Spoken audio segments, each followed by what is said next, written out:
श्रीकृष्ण म्हणतात, दररोज रात्री झोपण्याआधी हे 2 शब्द बोलले पाहिजेत.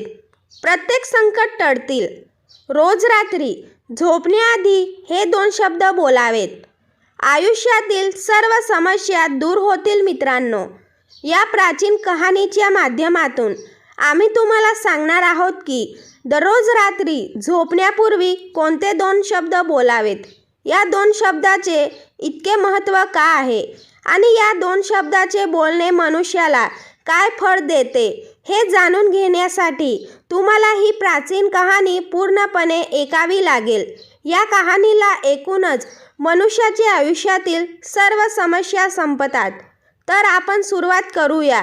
एका काळाची गोष्ट आहे. प्राचीन काळी मेघमकर नावाचे एक अतिशय सुंदर शहर होते. त्या शहरात सुनंदा नावाचा एक अतिशय विद्वान ब्राह्मण राहत होता. तो ब्राह्मण ब्रह्मचर्याचे व्रत पाळत होता. तो अहंकारमुक्त, वेदशास्त्रात पारंगत, जितेंद्रिय होता आणि भगवान श्रीकृष्णाचा शरणार्थी होता. तो सतत भगवान श्रीकृष्णाची पूजा करीत असे. मग एक दिवस ब्राह्मणाने गोदावरी नदीवर असलेल्या सर्व तीर्थस्थळांना भेट देण्याचा निर्णय घेतला आणि तो काही सहकाऱ्यासोबत यात्रेवर गेला होता. गोदावरी नदीच्या किनाऱ्यावरील विराज तीर्थ, तारा तीर्थ, कपिला तीर्थ, संगमष्ट तीर्थ आणि अंबिकापुरी यासारख्या तीर्थस्थळांना भेट देताना ते विवाह मंडप नावाच्या गावात पोहोचले. त्या शहरात पोहोचल्यानंतर त्यांनी प्रत्येक घराला भेट दिली आणि राहण्यासाठी जागा मागितली. प्रत्येक घराला भेट दिली आणि लोकांना रात्री राहण्यासाठी काही जागा मागितली. पण त्या शहरातील कोणीही या विद्वान ब्राह्मणाला राहण्यासाठी जागा दिली नाही. तो त्या गावातील एका वडीलधारी व्यक्तीकडे गेला आणि त्याने रात्रभर राहण्यासाठी जागा मागितली. गावातील प्रमुखाने ब्राह्मणाला एक धर्मशाळा दाखवली आणि म्हणाले की, हे ब्राह्मण देवा, तुम्ही आणि तुमचे सहकारी त्या धर्मशाळेत राहू शकता. मुख्याची गोष्ट ऐकून सुनंदाला खूप आनंद झाला. तो आपल्या सहकाऱ्यासोबत त्या धर्मशाळेत गेला आणि पाहिले की तेथे कोणीच नाही. ती जागा निर्जन होती. तिथे एकही पक्षी दिसत नव्हता. ब्राह्मणाला वाटले की हे ठिकाण खूपच निर्जन आहे. तिथे ना माणूस आहे, ना प्राणी, ना पक्षी. हे ठिकाण शापित असले पाहिजे. या ठिकाणी काही वाईट आत्मा राहत असावा. म्हणून तो देवाचे नाव घेऊन धर्मशाळेत राहायला गेला. ब्राह्मण आणि त्याचे सर्व सहकारी रात्रीसाठी धर्मशाळेत झोपल्यानंतर दुसऱ्या दिवशी जेव्हा ते सुनंद ब्राह्मण उठले तेव्हा तेथील दृश्य पाहून त्यांना खूप आश्चर्य वाटले. त्याचे सर्व सहकारी गायब झाले होते, पण त्याला कोणी दिसले नाही. मी आजूबाजूला पाहिलं, पण मला कोणीच दिसलं नाही. त्याने हाक मारली, पण कोणीच उत्तर दिले नाही. माझ्या सहकाऱ्यांना अचानक कुठे गमावलं असा विचार करून सुनंदाला खूप दुःख झालं. कोणतीही दुर्घटना घडलीच नाही. मग ते सुंदर ब्राह्मण आपल्या सहकाऱ्यांना शोधण्यासाठी शहरात गेले. रस्त्यात त्याला एक गावकरी भेटला.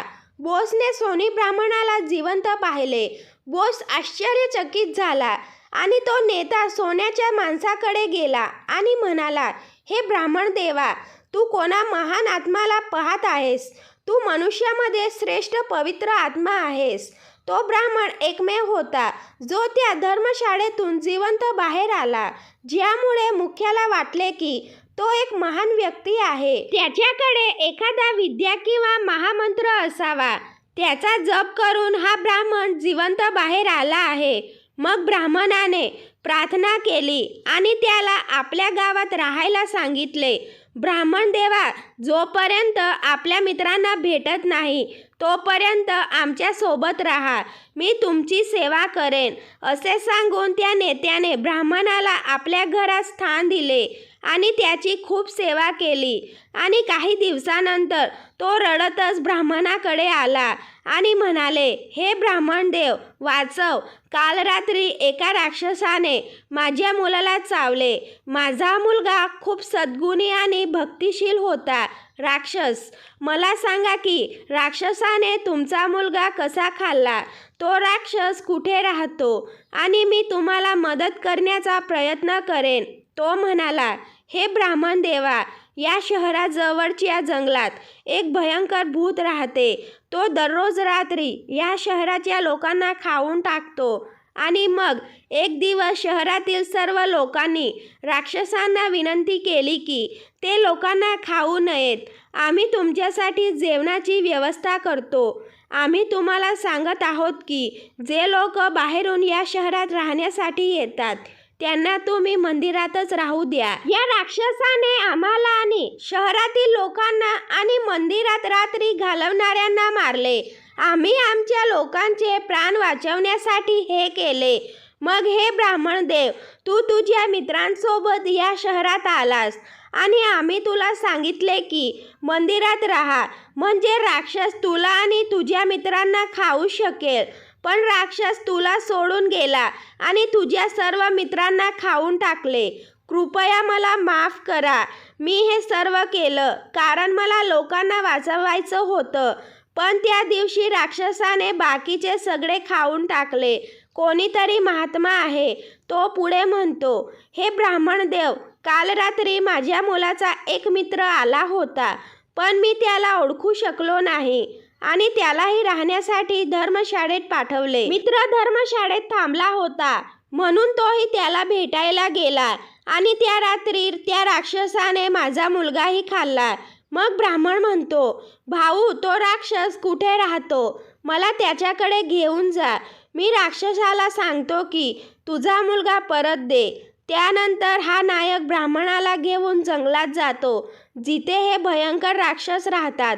जेव्हा तो राक्षसाजवळ पोहोचला तेव्हा त्याने रडत रडत राक्षसाला बोलायला सुरुवात केली. तुम्ही माझ्या मुलाला का खाल्ले? हे दुष्ट राक्षस, आता मला माझा मुलगा परत द्या.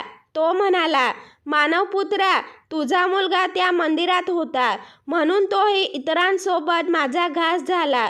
मी चुकून तुझा मुलगा खाल्ला. आता तुम्हाला तुमच्या मुलाला वाचवण्यासाठी काहीतरी करावं लागेल. मग तो म्हणतो, अरे राक्षस, आता तूच सांग, माझ्या मुलाच्या सुटकेसाठी मी काय उपाय करू शकतो? माझ्याकडे त्याचा मृतदेहही नाही. मी माझ्या मुलाच्या शरीराला कसे मिळवू शकतो हे तुम्हीच ठरवले आहे. मग तो राक्षस म्हणत असे की यासाठी मी तुम्हाला उपाय सांगेन. या शहरात एक ब्राह्मण देव आला होता.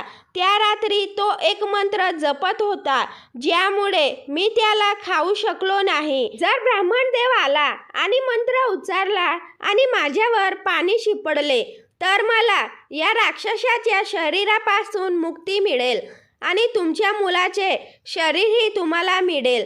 मग ते डोक्याने उभे आहेत. ते सुनंदा ब्राह्मण म्हणतात, राक्षस, मी ब्राह्मण आहे ज्याला त्या रात्री तू खाल्लं नाहीस. मग तो राक्षस सोन्याकडे पाहतो आणि नतमस्तक होऊन म्हणतो, हे ब्राह्मण देव, मी तुला पाहून धन्य झालो. कृपया मला या शापापासून मुक्त करा. मी या राक्षसाचे शरीर धारण करून पुष्कळ पाप केले आहे. तेव्हा तो ब्राह्मण म्हणतो, हे राक्षस, मला सांग, तू या राक्षसाचे शरीर का घेतलेस? मग राक्षस म्हणतो, एकदा मी शेतकरी होतो. या शहराच्या जवळच मी शेती करत होतो. एके दिवशी माझ्या शेताजवळ एक गोगलगाय एका जिवंत माणसावर हल्ला करून त्याला खाऊ लागला. त्यावेळी एक साधू तिथून जात होता. त्यांनी हे दृश्य पाहिलं तेव्हा ते दूरच्या अंतरावरून या माणसाला वाचवण्याच्या प्रयत्नात त्याच्याकडे आले. मग वाघाने माणसाला उचलून आकाशात उडवलं. भक्त माझ्यावर रागावला आणि मला शाप दिला.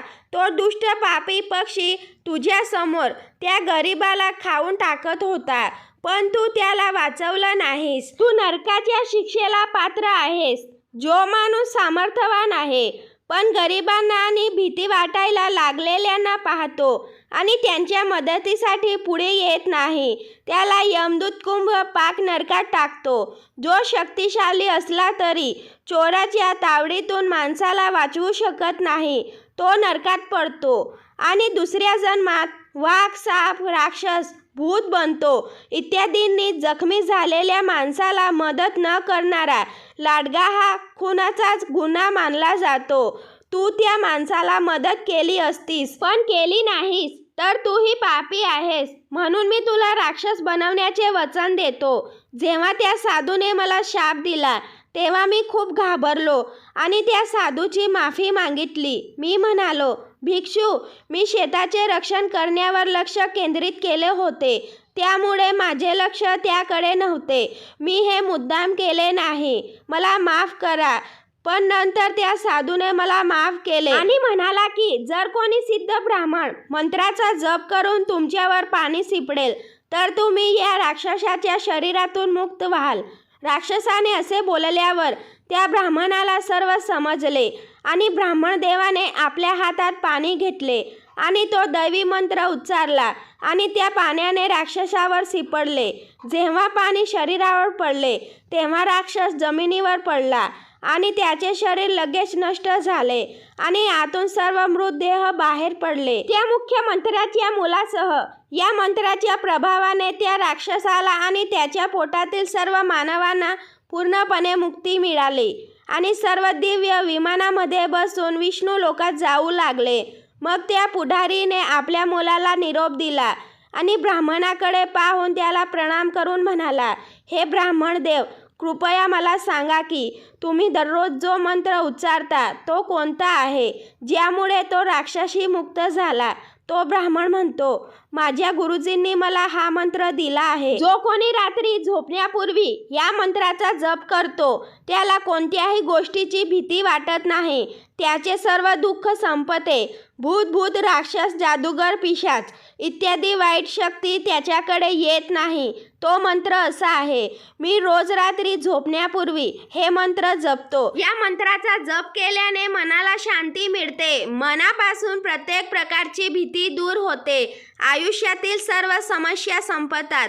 जो व्यक्ती दररोज रात्री या मंत्राचा जप करतो त्याला सुख, समृद्धी आणि धनसंपत्ती प्राप्त होते. त्याला जे काही हवे असेल ते पूर्ण होईल. जय श्री कृष्ण.